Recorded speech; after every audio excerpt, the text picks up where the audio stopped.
इन्फोसिस के फाउंडर नारायण मूर्ति ने कुछ समय पहले कहा कि हमारे देश के युवाओं को एक हफ्ते में 70 घंटे तक काम करना चाहिए। कुछ ऐसे ही महान बिजनेसमैन अपने एम्प्लॉइज का शोषण न कर पाएं, इसलिए अलग अलग देशों में काम के अधिकतम घंटे तय कर दिए गए हैं। इसकी ज़रूरत कितनी ज़्यादा है यह हम इस बात से भी समझ सकते हैं कि पूरी दुनिया में आज भी 1 मई के दिन मजदूर दिवस यानी इंटरनेशनल लेबर डे मनाया जाता है। पर मजदूरों के जागरण का एक लंबा इतिहास है और इसकी ज़रूरत भी है, क्योंकि आज भी हर जगह कर्मचारियों से अधिकतम काम के घंटे तक ही काम कराया जाता है। जब नारायण मूर्ति युवाओं से अपनी इच्छा से अधिक काम करने के लिए कहते हैं, तब एक चीज और ध्यान देने लायक है कि कभी आपने देखा है इन्फोसिस या और कोई कंपनी का फाइनेंशियल ईयर अगर अच्छा गया हो तो आने वाले दिनों में कंपनी अपने कर्मचारियों से कम काम करने के लिए कह दे। चलिए, काम के घंटे तो कम नहीं करना चाहते हैं आप, लेकिन कम से कम अप्रेजल के समय अपने एम्प्लॉय से पूछ लीजिए कि आपको कितनी सैलरी चाहिए, और कभी आपने देखा है कि एम्प्लॉयज को मांगी गई सैलरी दे दी जाए। शायद यह हमें सुनकर भी अजीब सा लग रहा हो, परंतु ऐसा नहीं होता। वह देश कैसे खुश होगा जहां का वर्कर, जहां का नागरिक, जहां की जनता ही खुश नहीं होगी।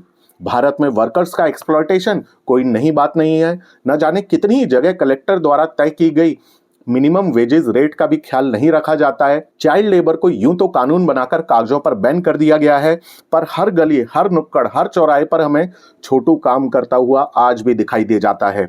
31 दिसंबर की रात को ब्लिंकिट के सीईओ जश्न मना रहे थे और उन्होंने आंकड़े शेयर करके बताया कि 31 दिसंबर की रात को लोगों ने 2,34,512 पैकेट आलू भुजिया के मंगवाए। इसके अलावा पानी की बोतलें, आइस क्यूब के पैकेट, इनो, लिपस्टिक, लाइटर और यहाँ तक कि कॉन्डम की संख्या बताना भी न भूले। उन्होंने बहुत सारी जानकारी शेयर करते हुए बताया कि 31 दिसंबर का दिन ब्लिंकिट के लिए कितना खास था। जब ब्लिंकिट के CEO Albinder Dhindsa social media platform x पर ये सारी जानकारियां शेयर कर रहे थे, तब stand up comedian Kunal Kamra ने अलबिंदर ढींडसा से पूछ लिया कि क्या आप बता सकते हैं कि 2024 में आपके डिलीवरी करने वाले लोगों की एवरेज सैलरी क्या थी। हालांकि ब्लिंकिट या ब्लिंकिट के सीईओ की तरफ से कोई जवाब नहीं आया, पर मुझे लगा था कि इन्फोसिस के चेयरमैन नारायण मूर्ति जरूर इंटरवीन करेंगे और देश के युवाओं के साथ हो रहे शोषण पर कम से कम सोशल मीडिया प्लेटफॉर्म एक्स पर जरूर लिखेंगे। पर देश के युवाओं की किसी को नहीं पड़ी है। किसी ने सच ही कहा है कि हवा में सभी नंगे हैं। जुलाई में महाराष्ट्र के पुणे में अर्न्स्ट एंड यंग में काम करने वाली 26 साल की सीए एना सेबेस्टियन ने काम के ज्यादा दबाव के चलते आत्महत्या कर ली थी। एना की मां अनीता ने अर्न्स्ट एंड यंग कंपनी के इंडिया चेयरमैन राजीव मेमानी को लेटर लिखकर बताया कि कैसे एना के काम के दबाव के कारण वह न ठीक से खाना खा पा रही थी और ना ही सो पा रही थी। उन्होंने लेटर में बताया कि कई बार एना को शाम को काम दिया जाता था और अगले दिन सबमिट करने के लिए कह दिया जाता था। एना की मां ने कंपनी के वर्क कल्चर पर भी सवाल उठाए और उनकी मां के इस लेटर को लाखों व्यूज भी मिले, पर अभी तक नहीं पता कि कंपनी का इस पर क्या कहना है। ये कोई इकलौता ऐसा मौका नहीं है। इससे कुछ दिन पहले ही मैकिन्से एंड कंपनी के 25 वर्षीय कंसल्टेंट सौरभ ने 23 फरवरी 2024 को आत्महत्या कर ली। कहा गया कि वे काम के अत्यधिक तनाव में थे। अगर इतनी बातें दबाव और तनाव के बारे में की जा रही हैं, तो खुशी को मापने का भी कोई पैमाना जरूर होगा। जी हाँ, सच में है, पर शायद हम लोगों ने कभी इस बारे में नहीं सोचा है। संयुक्त राष्ट्र हर साल विश्व के लगभग 150 देशों से आंकड़े इकट्ठा करके हर साल हैप्पीनेस इंडेक्स यानी खुशी का सूचकांक बनाता है। हमारे देश में तनाव सिर्फ ऑफिस में ही नहीं है, बल्कि स्कूलों में भी है, और हर साल 10वीं और 12वीं का रिजल्ट आते ही न जाने कितने मासूम स्टूडेंट्स आत्महत्या कर लेते हैं। आइए समझते हैं इन सभी चीजों को सिलसिलेवार क्रम से। हो सकता है आपको या आपके साथ के किसी करीबी को इसकी शायद जरूरत हो।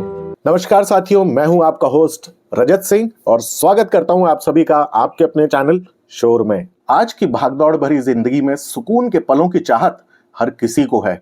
सरकारी और प्राइवेट दोनों ही क्षेत्रों में कर्मचारी कार्य क्षेत्रों में वर्क प्रेशर से जूझ रहे हैं। वर्क प्रेशर और टाइम मैनेजमेंट के इस दौर में लोग सुकून के पलों को इंटरनेट का सहारा लेकर बिता रहे हैं।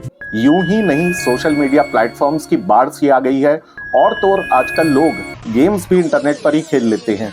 ये इंटरनेट पर दोस्त बनाने की कवायद और गेम्स खेलने का शौक कितना भी एडिक्टिव क्यों ना हो, पर सच यही है कि जब हम अपने पसंदीदा लोगों के साथ होते हैं तो हम मोबाइल को लगभग भूल ही जाते हैं और समय का तो पता ही नहीं चलता। पर इन लोगों के साथ समय बिताने के लिए भी तो समय चाहिए। प्रोफेशनल लाइफ इतनी बिजी होती जा रही है कि अपने लिए और अपनों के लिए अलग से समय निकालना आज एक मुश्किल काम लगने लगा है।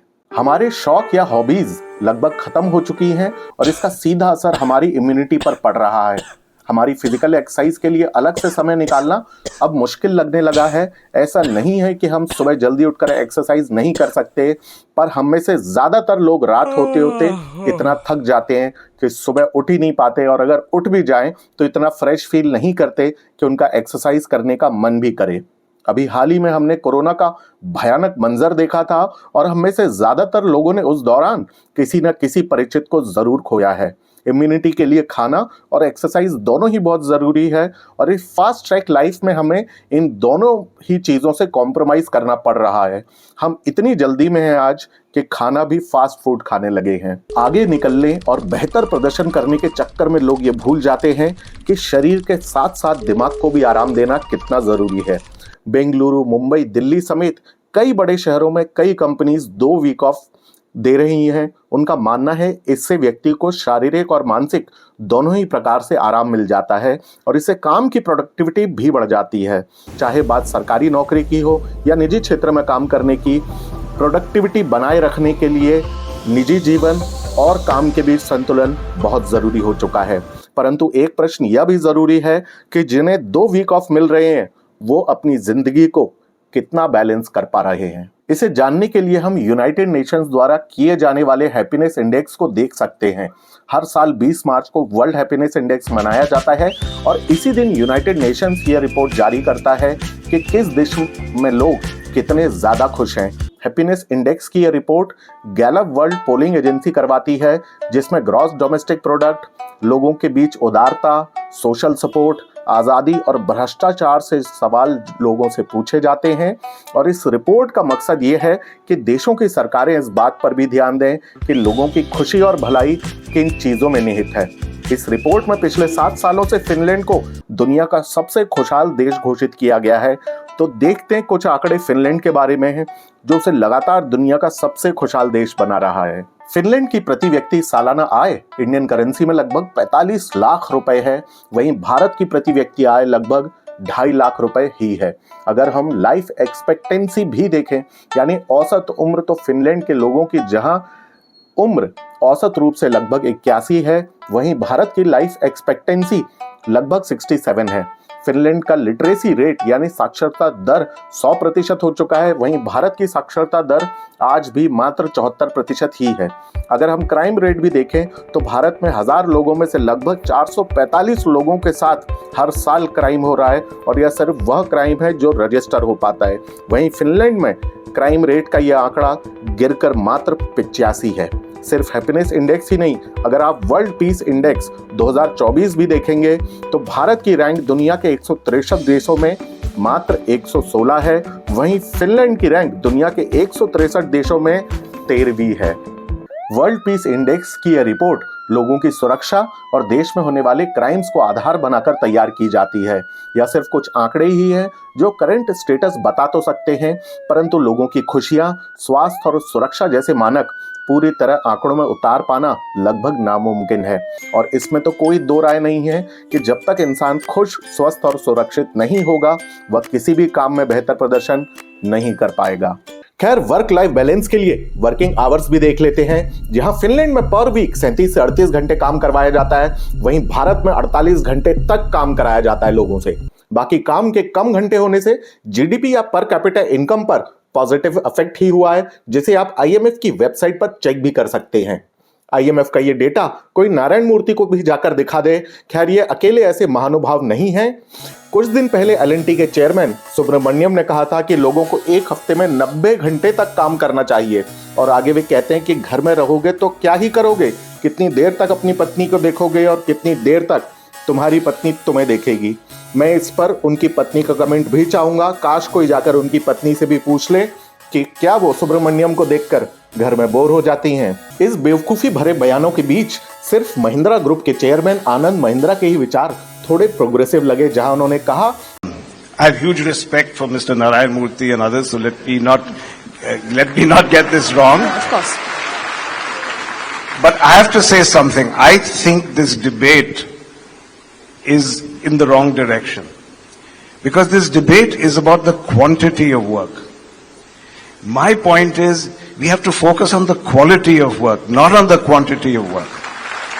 कि ये डिबेट ही गलत दिशा में जा रही है। उनके अनुसार डिबेट क्वांटिटी ऑफ वर्क की जगह क्वालिटी ऑफ वर्क की होनी चाहिए। इस पर सीरम इंस्टीट्यूट ऑफ इंडिया के सीईओ अदार पूनावाला ने भी आनंद महिंद्रा का समर्थन करते हुए सोशल मीडिया एक्स पर लिखा कि quality of work over quantity always. ये अच्छी बात है कि कुछ लोग सही दिशा में सोच रहे हैं, पर शायद इस डिबेट को और बेहतर दिशा में ले जाना चाहिए। कहानी अगर वर्क लाइफ बैलेंस की हो ही रही है और क्वालिटी की भी हो रही है, तो क्यों नहीं ये कोशिश की जाती कि सिटीजन्स की लाइफ को बेटर करने के लिए क्राइम और करप्शन को खत्म किया जाए, हेल्थ और एजुकेशन को बेटर बनाया जाए। आज भी अगर एजुकेशन में बड़े बदलाव नहीं किए गए तो वर्क और लाइफ खराब हो जाएगी। बैलेंस की तो गुंजाइश ही नहीं बचेगी भविष्य में। पता नहीं कब हमारे एजुकेशन सिस्टम से ये कोचिंग्स और ट्यूशंस खत्म हो पाएंगे। हम बात तो विश्व गुरु बनने की करते हैं, पर सच्चाई ये है कि हमारे सरकारी स्कूलों से गुरु ही गायब हैं। और शायद ये सारे विषयों पर कोई कॉर्पोरेट लीडर बात करने की हिम्मत भी नहीं दिखाएगा, क्योंकि अगर इन पर बात की गई तो सरकार को बुरा लग जाएगा और सच मानिए बहुत बुरा लग जाएगा। पर शायद इन सब के लिए सरकार के साथ मिलकर काम करने की जरूरत है। इन कॉर्पोरेट लीडर्स को भी स्कूलों में बच्चों के लिए करियर काउंसलर और साइकियाट्रिस्ट की आज बहुत ज्यादा जरूरत है। इनको न्यू एजुकेशन पॉलिसी में कंपलसरी करने का टाइम आ चुका है। कब तक भारत में बच्चे खराब रिजल्ट और मानसिक तनाव के कारण सुसाइड करने का रास्ता अपनाते रहेंगे?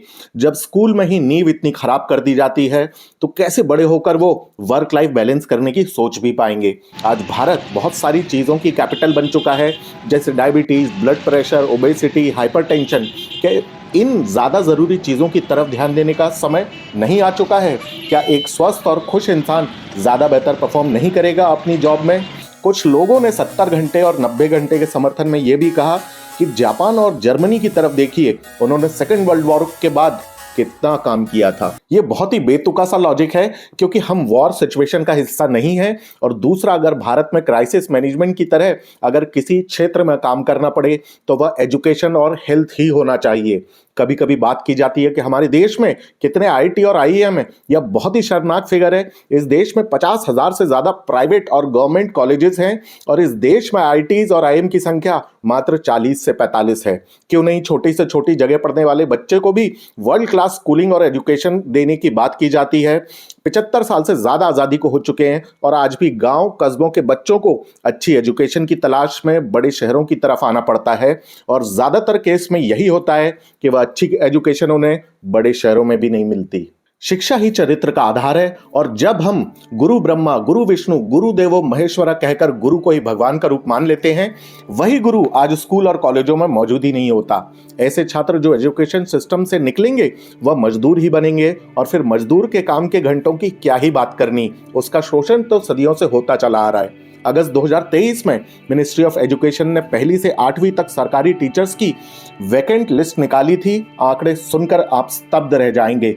संपूर्ण भारत में सभी राज्यों में मिलाए जाए तो 8,37,592 टीचर्स के पद खाली पड़े हुए हैं। आपके बच्चे जब स्कूल जाते हैं तो कितनी फीस आपको प्राइवेट स्कूलों में देनी पड़ती है? कि आपकी कमाई के 2-3% हिस्से से उनकी प्राइवेट स्कूलों की फीस भरी जा सकती है? नहीं ना। पर सच मानिए, केंद्र सरकार एजुकेशन पर सालों से मात्र 2 से 3% पैसा ही खर्च करती चली आ रही है। शायद ये सुनकर भी आपको फर्क ना पड़े, पर काम के घंटे बहुत छोटी सी चीज है। क्वालिटी ऑफ लाइफ कहीं ज्यादा जरूरी है। हम काम के घंटों और सैलरी के बारे में सोचते तो जरूर हैं, पर यह नहीं देखते कि वे खर्च कहाँ हो रहे हैं। अगर आपको ऑफिस आने जाने में 2 घंटे लग रहे हैं तो वह भी असलियत में आपके वर्किंग आवर्स का हिस्सा ही है। अगर आपके परिवार में कोई प्राइवेट अस्पताल में भर्ती हो जाए और आपके पूरे परिवार की सेविंग उसमें खर्च हो जाए तो आपकी क्वालिटी ऑफ लाइफ खराब ही है। अगर सालों काम करने के बाद भी आप अपने लिए एक अच्छा घर ना खरीद पाए तो आपकी क्वालिटी ऑफ लाइफ खराब ही है। अगर घर के बाहर निकलने पर आपको पॉल्यूशन मिल रहा है और क्राइम देखने को मिल रहा है तो सच मानिए आपकी क्वालिटी ऑफ लाइफ खराब ही है। जब पूर्व प्रधानमंत्री अटल बिहारी वाजपेयी साहब ने कहा था कि यह देश रहना चाहिए, तो उन्होंने किस तरह का देश सोचा होगा और आज किस तरह के देश में यह बात हो रही है, यह सोचना भी जरूरी है। वरना ये कॉर्पोरेट लीडर्स कमजोर सरकार होने का फायदा उठाएंगे और अपने एम्प्लॉइज का शोषण लगातार करते रहेंगे।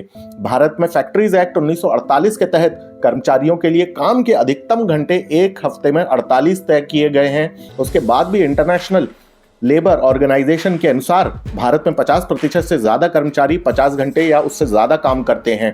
वहीं global job matching and hiring के एक सर्वे में पाया गया कि 88% भारतीय लोगों ने माना कि ऑफिस आवर्स के अलावा भी उनके बॉसेस या एम्प्लॉयर्स उन्हें काम के सिलसिले में फोन या मेल करते हैं और उसका जवाब ना देने पर वह गुस्सा भी करते हैं। वर्ल्ड हेल्थ ऑर्गेनाइजेशन और अंतर्राष्ट्रीय मजदूर संघ ने एक ज्वाइंट सर्वे में पाया है कि भारत उन कुछ देशों में शामिल है जहां लोग काम के प्रेशर के चलते सबसे ज्यादा सुसाइड कर लेते हैं। आईएलओ का कहना है कि भारत में जल्द ही काम के घंटे भी बढ़ा दिए जाएंगे। जहां आज दुनिया के कई देश 4 डे वर्क वीक करने के बात कर रहे हैं, वहीं भारत में काम के घंटे बढ़ाए जाने की कोशिश की जा रही है। फैक्ट्रीज एक्ट में जहां हर हफ्ते काम के अधिकतम घंटे निश्चित कर दिए गए हैं, वहीं 2019-2020 में भारत सरकार ने 40 से ज्यादा लेबर लॉज में बदलाव किए थे। शायद आप लोग ये नहीं जानते होंगे, इनके अनुसार एम्प्लॉयर्स 12 घंटे तक भी कर्मचारियों से काम करवा सकेंगे। आप सोचिए कि ये क्यों किया जा रहा है और किसके फायदे के लिए किया जा रहा है। इसमें एम्प्लॉयर्स का, स्टूडेंट्स का, वर्कर्स का, किसी का भी अगर आपको फायदा दिखता हो तो कमेंट करके जरूर बताएं। एक और बात ध्यान देने लायक यह भी है कि ये labour laws blue collar employees के लिए हैं, यानी कि फैक्ट्रीज में काम करने वाली लेबर के लिए। अगर आप फैक्ट्रीज में मजदूरी नहीं करते हैं तो यह आपके लिए स्पेसिफिक लेबर लॉज स्पष्ट नहीं है। कुछ लॉज तो बहुत ही ज्यादा कंफ्यूजिंग है या फिर कॉन्ट्रडिक्टरी हैं, जैसे Maharashtra shops and establishment act 2017 जो कहता है कि 9 घंटे से ज्यादा काम नहीं कराया जाना चाहिए। पर आपको क्या लगता है, महाराष्ट्र में दुकानें या शॉप्स सिर्फ 9 घंटे के लिए ही खुलती होंगी? एक और कानून है Karnataka shops and commercial establishment act 2023 जो 12 घंटे तक लोगों से काम कराने की इजाजत देता है। भारत में जब विदेशी कंपनीज आई थी तब वे अपने उन नियमों और आदर्शों को लेकर नहीं आई थी जो उन्हें यूरोप या फिर डेवलप्ड कंट्रीज में फॉलो करने पड़ते थे।